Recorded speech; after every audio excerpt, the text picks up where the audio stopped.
Post હર્પેટિક ન્યુરાલ્જિયા એટલે શું? 58 વર્ષના ભાઈ ફરિયાદ લઈને આવ્યા કે સાહેબ છેલ્લા 3 મહિનાથી જમણા પગના સાથળના ભાગમાં મને લવકારા મારે તેવો દુખાવો થાય છે. અંદરથી સોજો આવી ગયો હોય તેવું લાગે છે. શરૂઆત દુખાવાથી થઈ, પછી વરસાદના બૂંદ જેવા દાણા દેખાવા લાગ્યા. ચામડીના ડોક્ટરને બતાવ્યું તો કહે કે તમારે હર્પીસ ઝોસ્ટરની તકલીફ છે.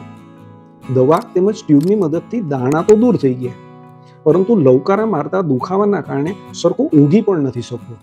હિસ્ટ્રી લેતા ખ્યાલ આવ્યો કે ભાઈ ગલ્ફ કન્ટ્રીમાં સિમેન્ટ ફેક્ટરીમાં હેડ સુપરવાઇઝર તરીકે કામ કરતા. છેલ્લા 4 મહિનાથી રો મટીરિયલ નબળું હોય છતાં મેનેજર તે નમૂનો પાસ કરી અને સહી કરવા દબાણ કરતા. નીતિ વિરુદ્ધ કામ કરવાનું પ્રેશર અને ગલ્ફ કન્ટ્રીની આકરી સજાના ડરથી સતત સ્ટ્રેસ અનુભવતા. અંતે નોકરી છોડી અને ઇન્ડિયા આવી ગયા. પછીથી જ હર્પીસનો દુખાવો ચાલુ થયો. અહીં પ્રશ્ન થાય, હર્પીસ એટલે શું અને હર્પેટિક ન્યુરાલ્જિયા શા માટે થયો? હર્પીસ એટલે જૂના ચિકનપોક્સ, એટલે કે અછબડાના વાયરસનું ફરી સક્રિય થવું, જેના કારણે ત્યાંની ચેતાઓને નુકસાન થવાથી જે દુખાવો લાંબો સમય રહે તેને પોસ્ટ હર્પેટિક ન્યુરાલ્જિયા કહેવાય. અહીં નીતિ વિરુદ્ધ પરફોર્મન્સના પ્રેશરથી અનુભવાયેલો સ્ટ્રેસ એ સાથળ પર હર્પેટિક ન્યુરાલ્જિયા રૂપે રજૂ થયો.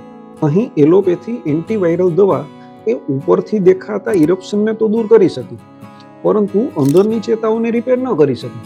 અહીં દર્દીનું મોરલ, દબાયેલી સેન્સિટિવિટી અને અત્યારના શારીરિક લક્ષણોને ધ્યાનમાં રાખીને કોન્સ્ટિટ્યુશનલ હોમિયોપેથિક દવા આપવામાં આવે.